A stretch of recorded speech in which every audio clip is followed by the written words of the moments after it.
saya Humairah, CGP Angkatan 11 dari Kabupaten Banjar.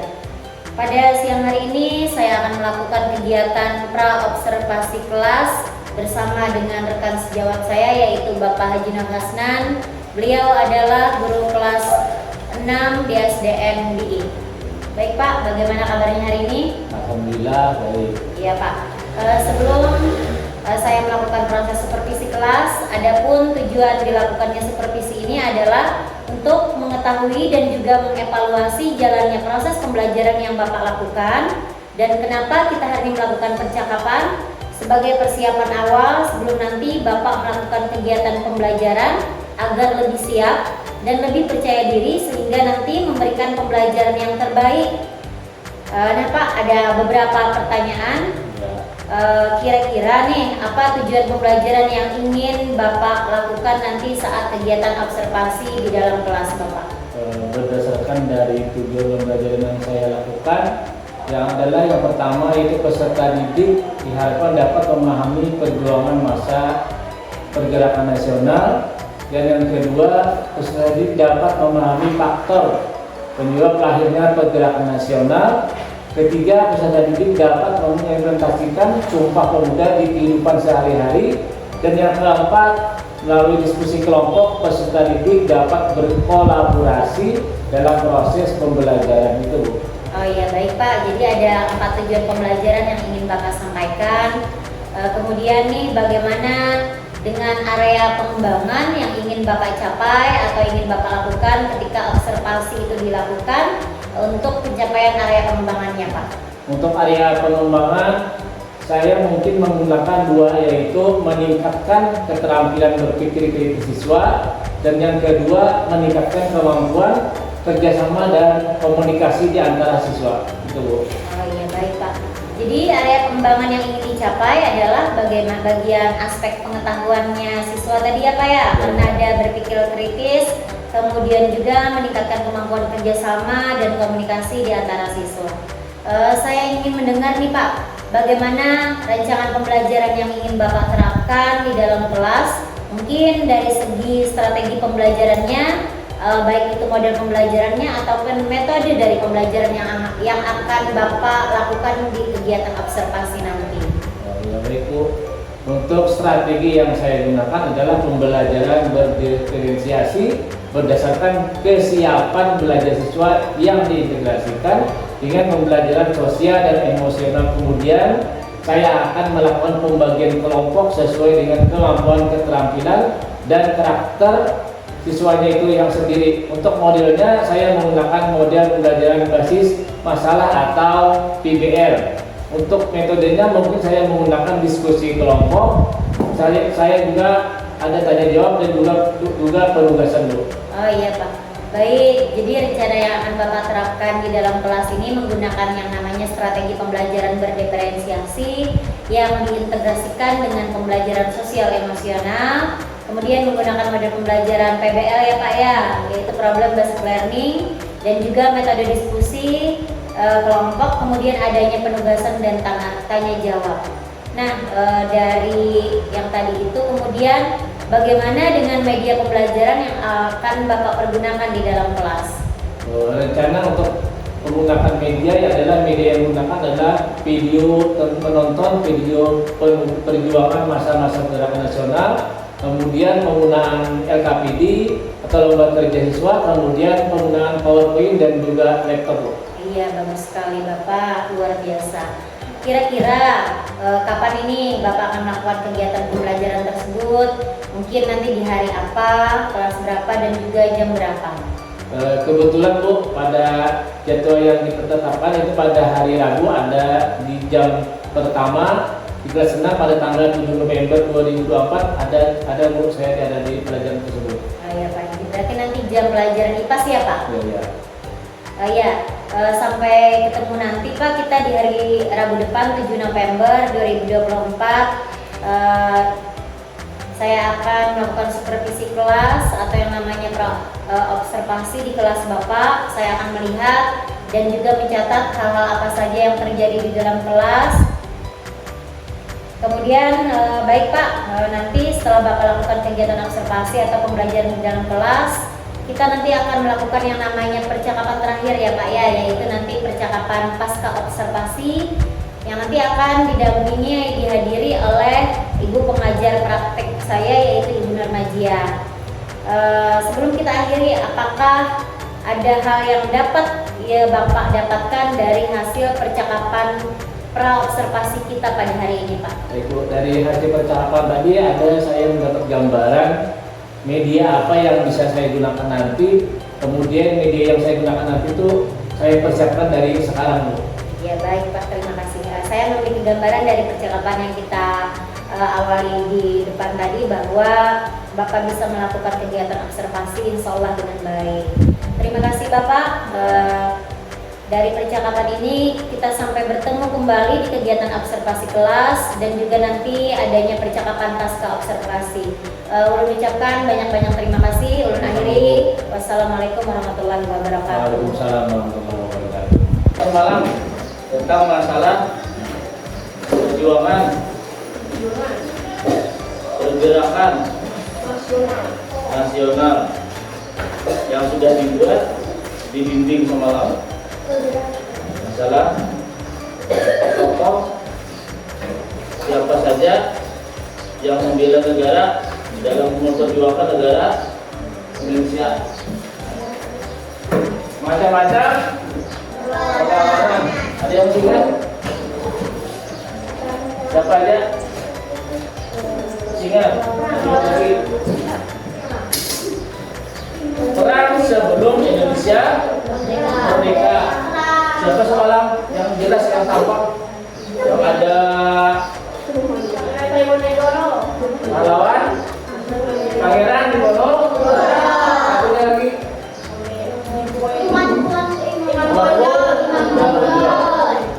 sekarang lihat di video berikut tentang macam-macam perlawanan bangsa Indonesia, khususnya tokoh sebelum terjadinya kemerdekaan. Kita lanjutkanlah pelajaran yang kemarin kan belum tuntas, hanya semalam menulis di kertas nama-nama tokoh dalam perjuangan bangsa Indonesia. Pada video pembelajaran kali ini, kita akan membahas mata pelajaran IPAS kelas 6 SD kurikulum pendidikan. Pada bab 2, cerita tentang Indonesia kita masuk pada topik B, macam-macam perlawanan yang dilakukan oleh bangsa Indonesia. Nah, jadi kita akan pembelajaran kita B, macam-macam perlawanan. Ada beberapa pertanyaan esensial. Bagaimana perjuangan para pahlawan dalam usaha penjajah? Kedua, perang apa yang terjadi di daerah? Ketiga, apa manfaat belajar cerita sejarah perlawanan terhadap para penjajah? Nah, pertanyaan Itu sudah ada kemarin. Yang percakapan yang bisa mencontohkan Utara, Naila, Aira, Ayah sudah mencontohkan bagaimana percakapannya, bagaimana perjuangan para pahlawan dalam mengusir penjajah, kayak apa. Kemudian perang apa yang terjadi di daerah kalian? Yang pernah di Kalimantan sudah ada di dinding. Pahlawan dari Kalimantan sudah kita tulis, cuma mungkin belum dipelajari. Kemudian yang ketiga, manfaat mempelajari cerita sejarah asal apa ya untuk kehidupan kita sehari-hari. Kita lanjut. pertanyaan ini akan bisa kalian jawab setelah kita membahas topik B, macam-macam perlawanan yang dilakukan oleh bangsa Indonesia. Nah, kenapa bangsa Indonesia melakukan perlawanan terhadap penjajah? Tentu saja karena bangsa Indonesia mengalami penderitaan yang berkepanjangan akibat dari penjajahan yang terjadi. Penderitaan berkesinambungan bangsa Indonesia. Penjajahan di Indonesia sudah terjadi sejak tahun 1500-an, di mana Indonesia mengalami penjajahan dari bangsa Belanda kurang lebih 350 tahun. Setelah Belanda kalah dari Jepang, Indonesia dijajah bangsa Jepang kurang lebih 3,5 tahun. Pada mulanya, Jepang datang ke Indonesia untuk mencari bahan-bahan keperluan perang. Kehadiran bangsa Jepang mendapat simpati dari bangsa Indonesia yang sudah membenci bangsa Belanda. Bangsa Indonesia pun menaruh simpati dan sangat percaya pada bangsa Jepang. Namun, kepercayaan itu hanya bertahan beberapa saat karena Jepang berubah peranainya. Jepang yang awalnya terlihat baik ternyata menjadi sangat kejam dan rakus penjajah sebelumnya. Penderitaan yang dialami bangsa Indonesia masa penjajahan Jepang, yaitu Jepang merampas hasil pertanian rakyat Indonesia untuk persediaan makanan pasukan Jepang. Akibatnya, rakyat Indonesia kelaparan, kekurangan gizi, dan terserang penyakit yang menyebabkan ribuan rakyat meninggal. Selain itu, pemerintah Jepang menyegel media massa untuk melakukan pengawasan secara ketat terhadap pemerintahan serta memanfaatkan tenaga rakyat Indonesia, khususnya pemuda, untuk membangun sarana perang seperti jalan raya, bandar udara, benteng, dan lain sebagainya. Tenaga muda tersebut berperas secara berlebihan yang untuk mengorbankan cita-cita kemerdekaan dan memanfaatkan kesempatan itu dengan mengingin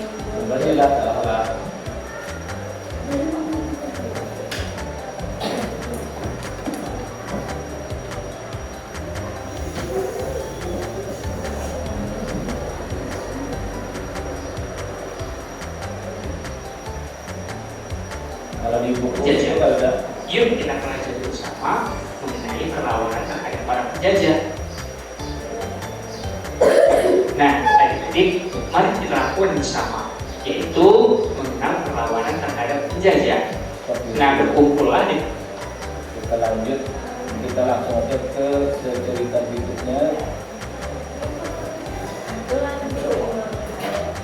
Udah Pak, semalam ditulis perjuangan Pangeran Diponegoro, dan ceritanya kita di sini kita lihat bersama-sama, kita lihati. Nah, adik-adik, kita akan masuki perang yang pertama, yaitu perang Jawa atau perjuangan Pangeran Diponegoro.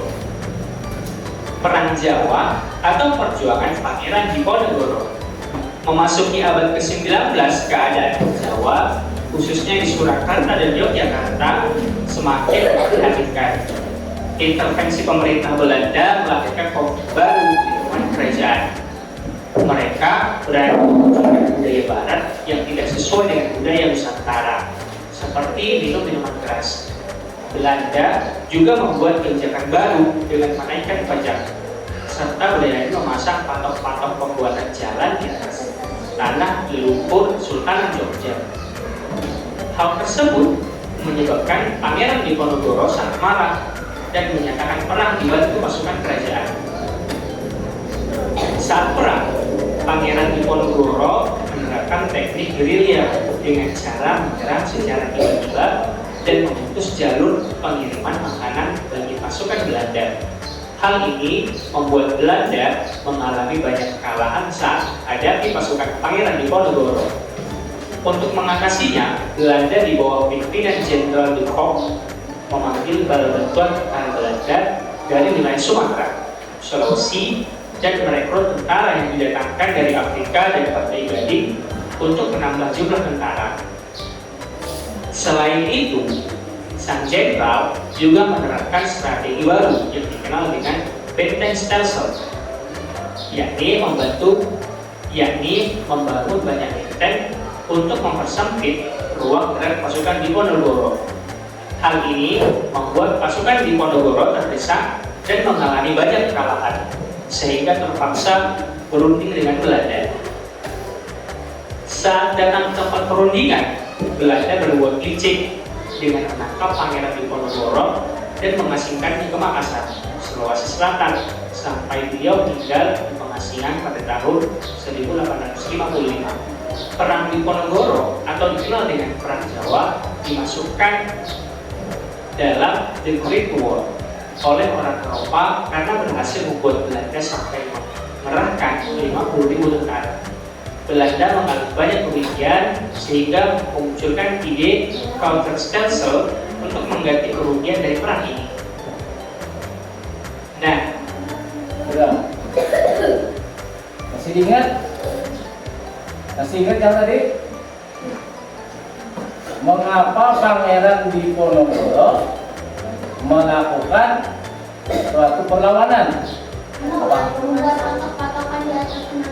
Membuat patok di tanah. Ada hal lagi selain itu?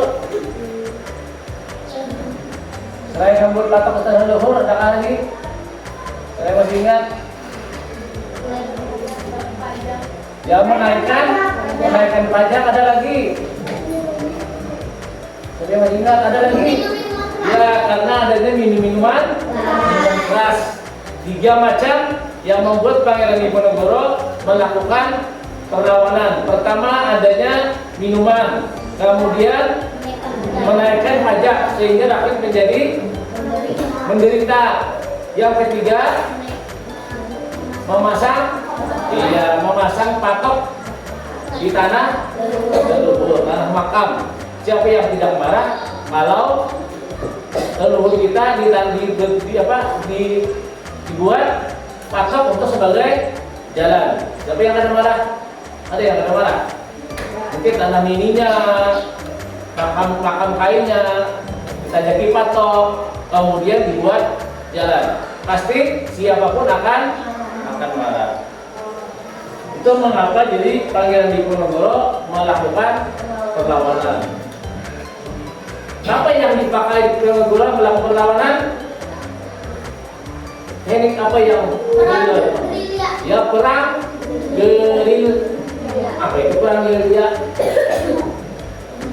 Ayo, apa itu perang gerilya? Secara tiba-tiba. Adakah yang lain selain tiba-tiba? Perang yang secara tiba-tiba gereja, adakah yang lain selain yang tiba-tiba? Sembunyi, ada yang lain? Untuk gereja muncul, namun Anwar muncul juga, ada yang salah. Secara sembunyi, secara tiba-tiba. Bahasa kitanya pada permainan adalah semain kucing-kucingan. Seperti apa?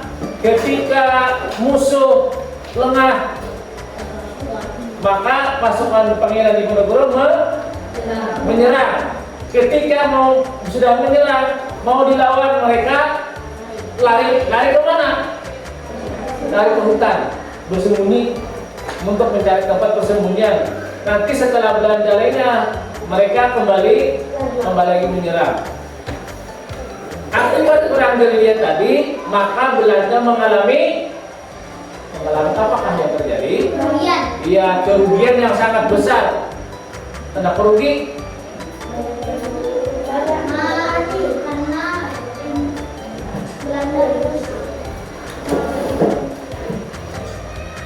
Mengapa Belanda harus terus mengapa? Siapa yang masih ingat? 50.000 tentara. Belanda harus banyak mengeluarkan apa? Duit atau uang untuk membalas serangan perang gerilya di Diponegoro. Sampai-sampai Belanda mendatangkan 50.000 tentara. Bagaimana banyak 50.000 tentara? Untuk desa PI gereja bolehlah 50.000, paling 1.000 jumlahnya. 50.000 kayak banyak, coba bayangkan. 50.000 tentara dengan pakai senjata melawan pasukan Pangeran, gara-gara mereka kalah akibat perang gerilya. Betul-betul hebat kan perang gerilya itu. Taktiknya harap kada? Harap benar. Pangeran Diponegoro melakukan praktik perang gerilya sungguh luar biasa. Kemudian setelah Pangeran Diponegoro tadi menyerang kembali tentang Belanda kalah. Lalu Belanda membangun apa? Benteng sel-sel. Benteng sel-sel. Bisa nggak bentengnya? Untuk mempertahankan kedudukan Belanda di Indonesia agar lebih kuat. Sehingga waktu itu akhirnya Pangeran Diponegoro menang atau kalah? Kalahnya di mana? Nah, beliau tidak kalah perang tapi ditangkap, dibawa untuk perundingan. Ternyata dalam perundingan tersebut hanya taktik dari bangsa Belanda. Taktiknya aja sebenarnya tujuannya adalah ingin menangkap Pangeran Diponegoro. Karena disakiti dulu ditangkap, diundang untuk melakukan perundingan mereka ambil perang. Ternyata setelah ditemukan pertemuan terjadi, Pangeran ditangkap. Apakah aturan politik atau ada? Jangan dilakukan. Kalau kita sebagai bangsa Indonesia terhadap teman sama, jangan seperti itu bertingkah laku. Nah, pertanyaan apa juga? Pertanyaannya.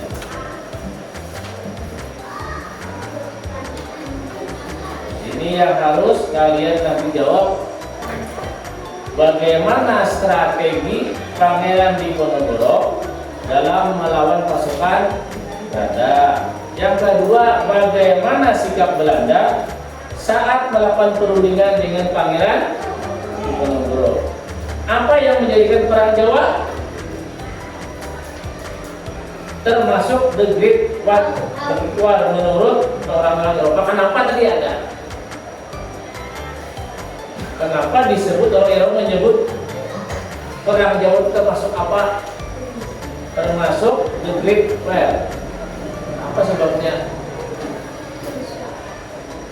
Ya dulu jangan ditulis, kita diskusinya kita buat kelompok sesuai yang kemarin kelompoknya buat 3 kelompok. Soalnya kita hari ini kita akan membeli kertas karton, membuat lini masa. Apa itu? Lini masa. Masa-masanya Pangeran Diponegoro siapa dari awal sampai akhir. Nah, nanti kita ditempel, kita ada contohnya. Kita lanjut dengarkan video selanjutnya. Adik-adik, ada pun beberapa pertanyaan diskusinya, yaitu yang pertama, bagaimana strategi Pak menggunakan sama. Yang selanjutnya adalah perang Paderi. Perjuangan Tuanku yang Perang Paderi terjadi di tanah Minangkabau, Sumatera Barat. Perang tersebut bermula dari pertentangan antara kaum adat dengan kaum agama atau kaum Paderi terkait praktik keagamaan yang menimbulkan peperangan. Oleh karena kaum adat mengalami kekalahan dalam perang dan terdesak, akhirnya kaum adat meminta bantuan tentara Belanda yang ada di wilayah itu. Sebagai imbalannya, Belanda memanfaatkan kesempatan itu dengan menginginkan wilayah Minangkabau menjadi wilayah kekuasaan Belanda. Pada peperangan ini, kaum Paderi dipimpin oleh Datu Bandaro. Setelah beliau meninggal, digantikan oleh Tuanku Imam Bonjol. Dalam melakukan perlawanan terhadap kaum adat yang dibantu tentara Belanda, Tuanku Imam Bonjol membuat strategi perang gerilya sehingga berhasil mengacaukan pasukan Belanda. Karena kewalahan, Belanda meminta untuk berunding dan melakukan gencatan senjata pada tahun 1825. Pada saat terjadi gencatan senjata, pasukan Belanda dikirim ke Jawa untuk membantu menghadapi perang Jawa atau perang Diponegoro. Setelah memenangkan perang Jawa, pasukan Belanda ditarik ke Sumatera Barat untuk melawan kaum Paderi dan menguasai wilayah Sumatera Barat.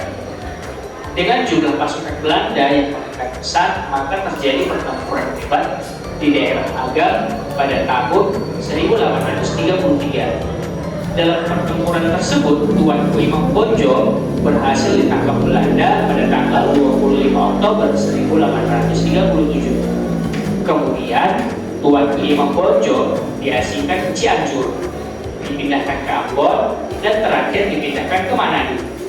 Beliau wafat pada tahun 1864 dan dimakamkan di Kampung Pineleng, dekat kota Manado. Nah, adik-adik, berikut ini adalah beberapa pertanyaan diskusinya. Pertama, apa yang memicu terjadinya perang Paderi? Yang memicu perang Paderi adalah kaum adat yang memicu. Sudah dikatakan tadi apa yang terjadi perang Padri. Yang kedua, kita diskusinya apa yang menyebabkan pasukan Padri membuat Belanda melawan. Yang ketiga, mengapa setelah perang Jawa pasukan Tuan Imam Bonjol mengalami kekalahan melawan tentara. Yang keempat, apa manfaat yang bisa diambil dari kejadian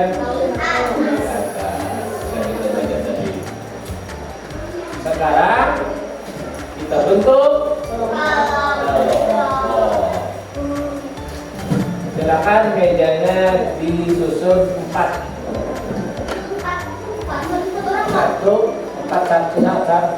5 orang 4 meja.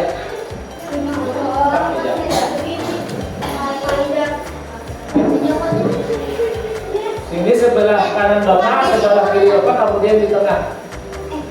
Coba, lakukan.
ada namanya diskusi.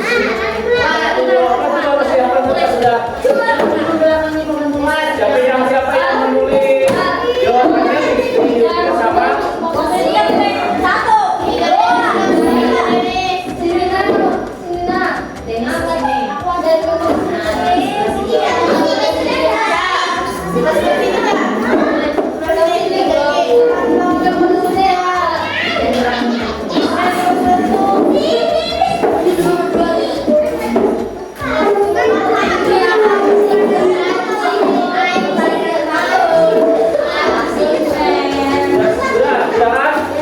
Kalau sudah silakan tulis pertanyaannya dulu. Ada di depan.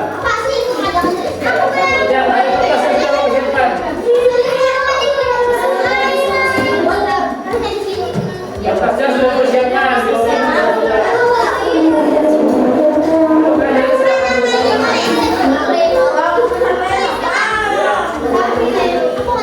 Tulis pertanyaannya.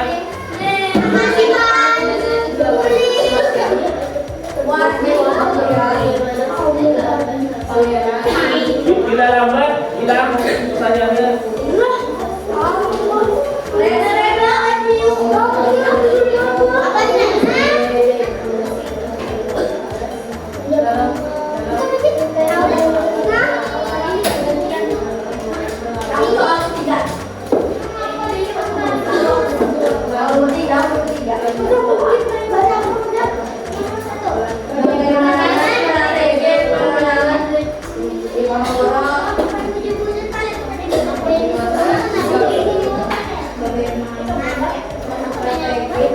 Bila lambat, hilang.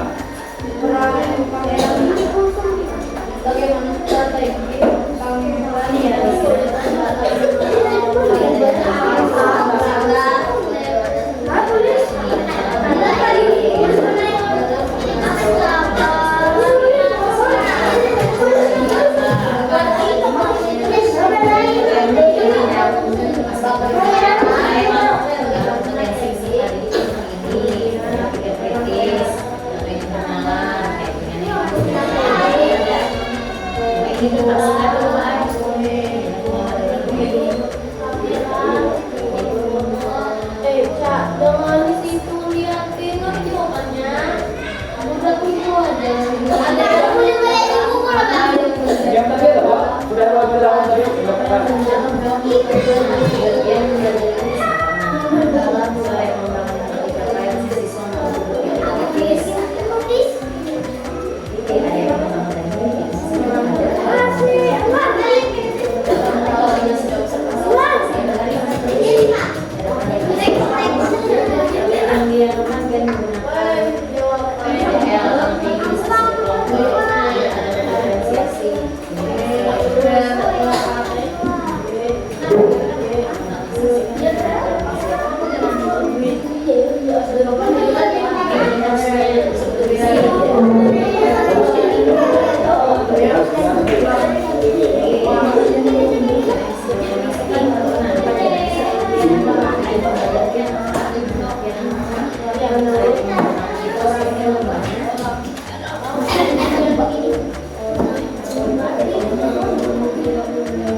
apa yang mendukung menjadikan perang Jawa, apa yang menjadikan perang Jawa termasuk The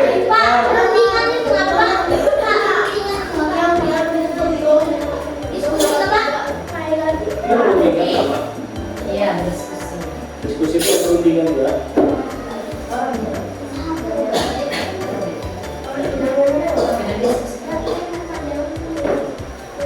Harus digunakan sama ibu.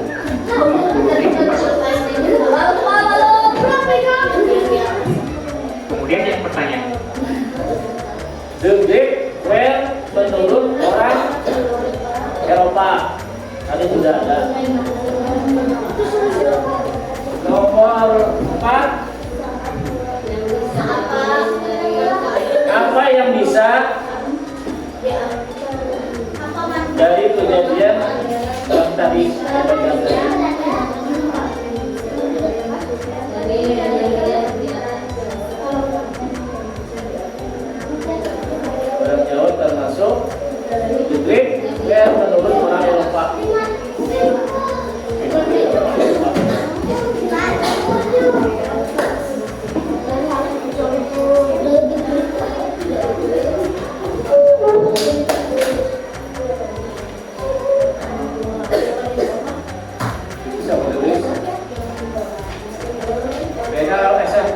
kah? Udah. Udah bukti udah. Rizka, Aisyah yang nulis.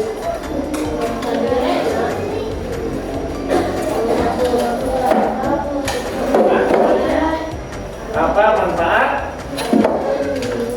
yang bisa diambil dari kejadian di atas?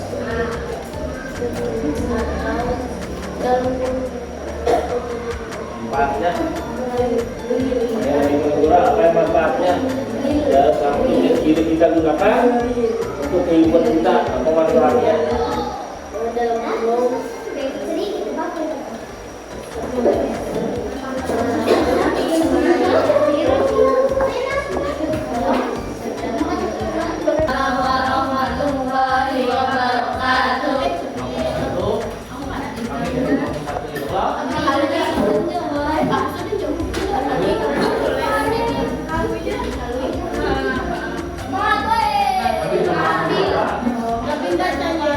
Kami yang sedang berdiskusi dalam satu kami ini suaranya hilang.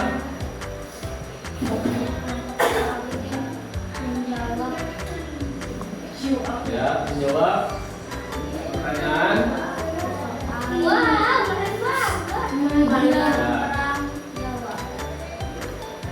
Pertanyaannya dibaca, jawabannya dibaca. Bagaimana strategi Pangeran Diponegoro dalam melawan pasukan Belanda? Pangeran Diponegoro melawan pasukan Belanda dengan cara yang gerilya. Lalu lanjut. Yang kedua, bagaimana sikap Belanda saat melakukan perundingan dengan Pangeran Diponegoro? Pangeran Diponegoro diasingkan. Ya, sini langsung aja. Lanjut. Tiga, apa yang menjadikan nyawa masuk di luar Eropa? Jawabannya Belanda harus menurunkan 50.000 pasukan militer untuk melawan pasukan Pangeran Diponegoro. ya, lanjut dulu. Apa manfaat yang bisa diambil dari kejadian di atas? Menambah pengetahuan sejarah. Untuk pengetahuan. Ada habis jawaban habis. Silahkan kelompok lain menanggapinya. Apakah jawaban kelompok 1 sesuai dengan yang ditayangkan tadi, atau bisa ditambahkan yang mana supaya bagusnya? Ayo. Aku nih kawannya awal. Kayak apa jawabannya kelompok 1? Kelompok 1 dalam kelompok 2 lalu 3.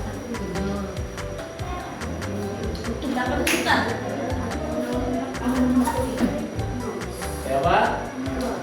Apakah perlu ditambahkan jawabannya? Ada? Bila ada, tolong acungkan tangan. Ada dari kami kelompok 2 misalnya. Harus kayak gitu. Ya siapa yang ada menambahkan? Apakah jawaban kelompok 1 jujur? Kurang lengkap. Kurang lengkap. Bisa ditambahkan? Bisa, mau ditambah ya kan? Nomor berapa? Menambah pengetahuan sejarah. Ditambah lagi, yang ditambahkan dari kelompok 2 saya menambahin ya Pak. Jawabannya silakan yang ini. Ayo. Nah, orang berdiam. Dalam diskusi kan ada berdiam. Apa jawaban di kelompok 2?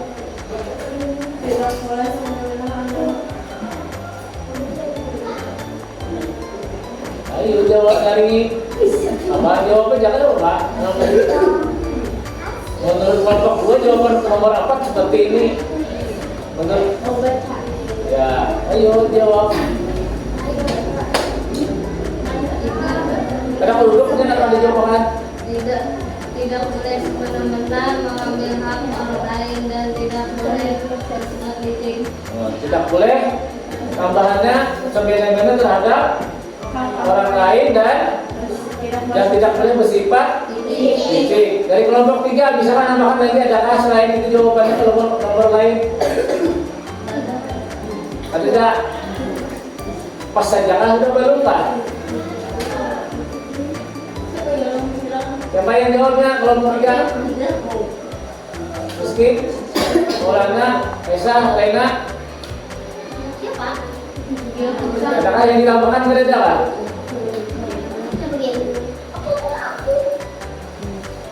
Tidak cukup?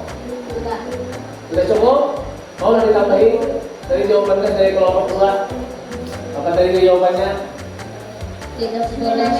Tidak semena-mena dan tidak boleh bersifat penting. Itu tambahannya dari kelompok 2 atau kelompok 1. Apa jawabannya tadi? Menambah hanya menambah pengetahuan. Menambah pengetahuan sejarah unsur 2. Manfaatnya kemudian dari kelompok 2 menambahkan tidak boleh semena-mena. Yang manfaatnya yang diambil dalam kita gunakan untuk dipakai dalam kehidupan kita sehari-hari bisa. Kemudian tidak boleh bersifat titik. Paham sudah? Ya, tepuk tangan untuk kelompok 1.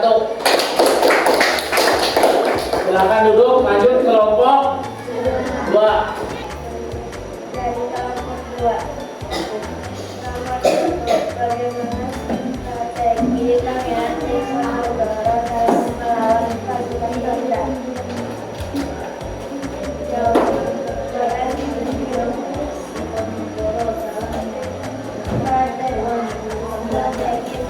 Strategi Pangeran Diponegoro dalam melakukan melawan pasukan Belanda. Strategi Pangeran Diponegoro dalam melakukan pasukan Belanda adalah perang gerilya. 2. Bagaimana sikap Belanda saat melakukan perundingan dengan Pangeran Diponegoro? Sikap Belanda saat melakukan perundingan dengan Pangeran Diponegoro adalah bersifat kritik. 3. Apa yang menjadikan perang Jawa termasuk menurut orang Eropa? Yang menjadikan perang Jawa termasuk menurut orang Eropa adalah karena banyak mengeluarkan uang dan pasukan yang banyak.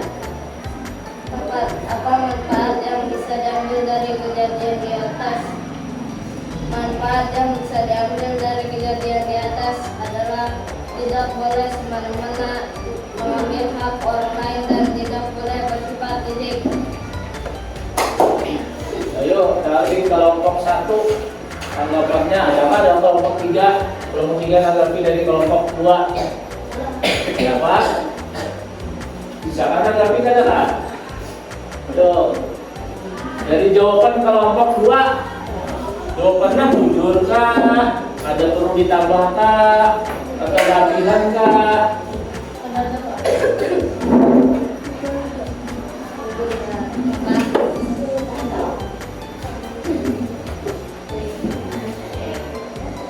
Ya. Ayo, aku makan.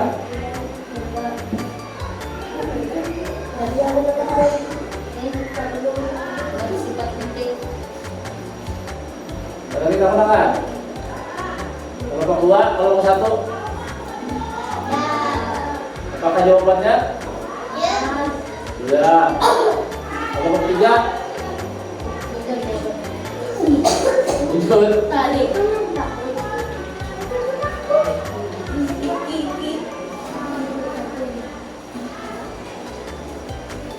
Cukup?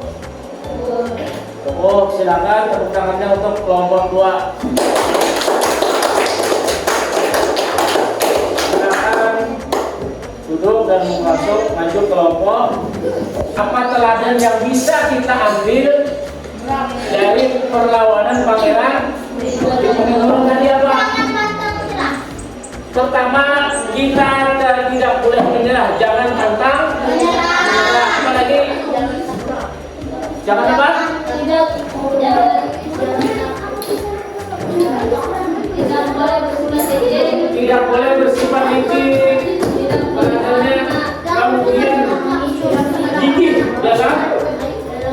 dalam berperang, tanpa pantang menyerah dalam berperang. Kemudian Kemudian apa yang bisa kita ambil dari pembelajaran tadi untuk kita dalam kehidupan kita sehari-hari apa? Tidak boleh sembarangan. Pertama, kita ambil sebagai teladan untuk semangat belajar. Karena kita harus berperang lagi. Pantang menyerah. Belajar. Jangan mudah putus. Meskipun salah hari ini akan datang lebih baik, kayak berusaha untuk lebih baik lagi. Itu yang dapat kita ambil dalam melaksanakan pembelajaran pada hari ini, kita gunakan dalam kehidupan kita sehari di pada zaman ini, bukan zaman dahulu. Kita belajar dengan sungguh mengisi kemerdekaan. Mungkin ini saja yang hari ini kita laksanakan. Waktunya istirahat dan nanti kita sambung pada jam.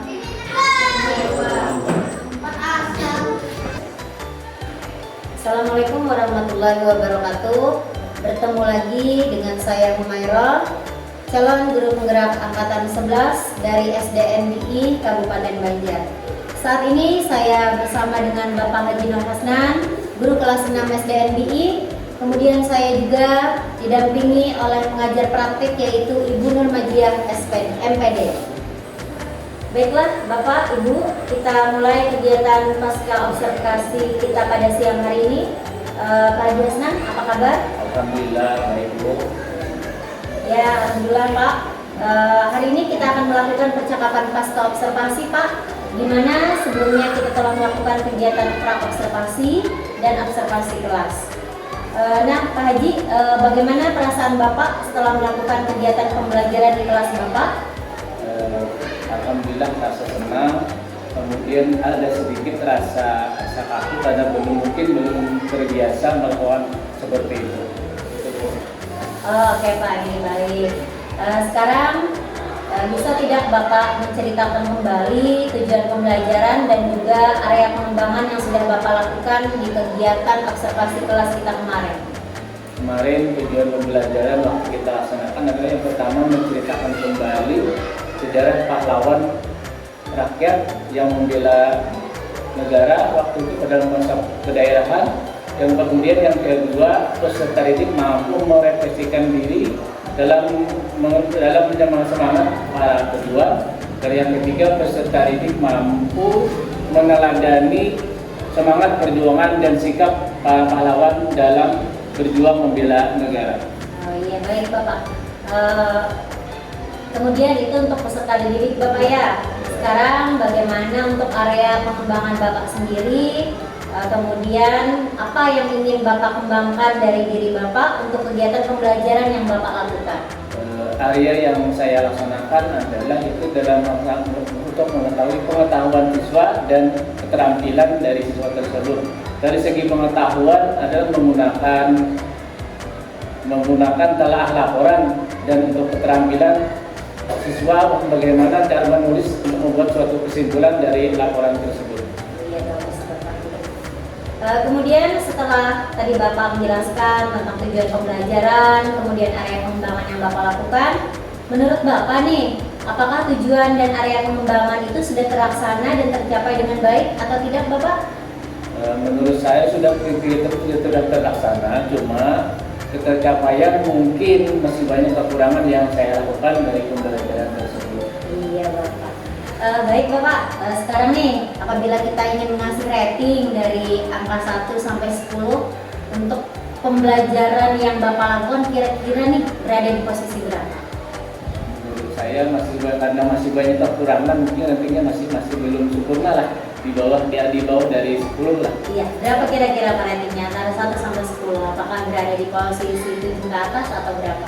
Ya mungkin dari 7 ke atas lah. Ya, itu sudah syukur alhamdulillah dari ada peningkatan seperti itu. Iya baik Bapak, ternyata ratingnya berada di 7 sampai 10 ya Pak ya. Berarti antara 7 kemudian di bawah daripada 10.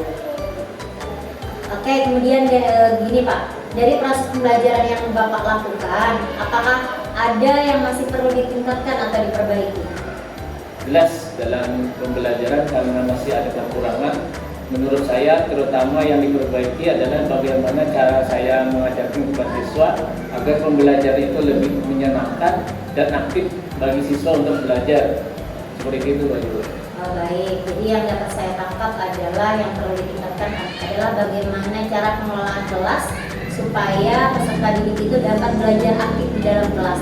Kemungkinan nanti pelajaran yang akan Bapak sampaikan itu dapat mudah ditangkap oleh peserta didik kita ya Pak ya. Ya, jadi sekarang dari hal itu yang perlu Bapak tingkatkan ini, apakah ada strategi Bapak yang akan Bapak lakukan untuk meningkatkan hal tersebut? Yang saya dapat tangkap dan saya tingkatkan adalah gaya belajar saya yang hanya mungkin hari ini hanya terfokus pada guru, tidak terfokus pada siswa. Jadi siswa kurang aktif dalam pembelajaran kelompok tersebut. Sekarang Pak, dari penjelasan Bapak tadi, bagaimana teknik atau strategi yang Bapak lakukan untuk peningkatan kapasitas Bapak atau pengembangan diri yang bagaimana yang dapat Bapak lakukan untuk strategi pengelolaan kelas yang baik yang bisa membuat siswa Bapak menjadi lebih aktif? Menurut saya kegiatan yang baik itu ada kegiatan pembelajaran secara berdiferensi seperti yang saya lakukan, tetapi tidak sepenuhnya mungkin dilaksanakan, dan pembelajaran yang saya lakukan belum berpusat sepenuhnya pada murid hanya sesuai dengan kebutuhan.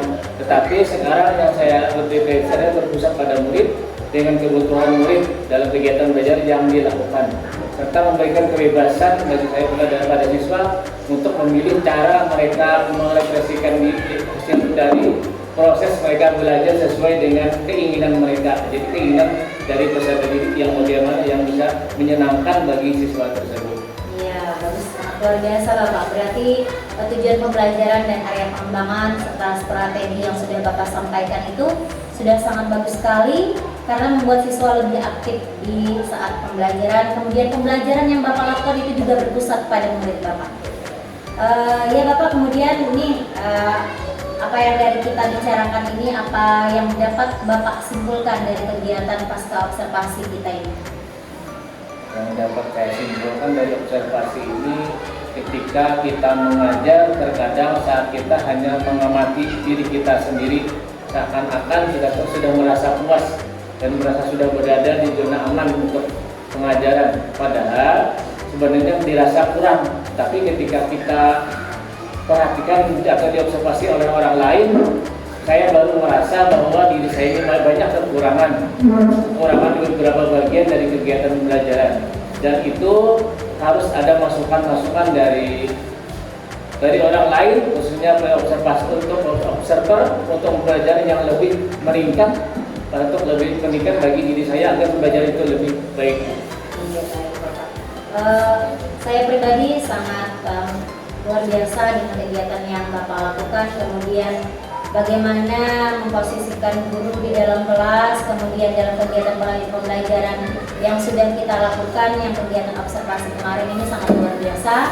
Semoga di kegiatan pembelajaran Bapak selanjutnya ini dapat semakin lebih baik lagi ya Bapak ya. Oke, mungkin itu saja Bapak. Terima kasih atas waktu dan kesempatannya. Bapak bisa melanjutkan aktivitas berikutnya, dan mohon maaf mengganggu waktu saat Bapak mengajar. Sampai jumpa lagi di lain waktu. Akhiri, Assalamualaikum warahmatullahi wabarakatuh. Waalaikumsalam warahmatullahi wabarakatuh.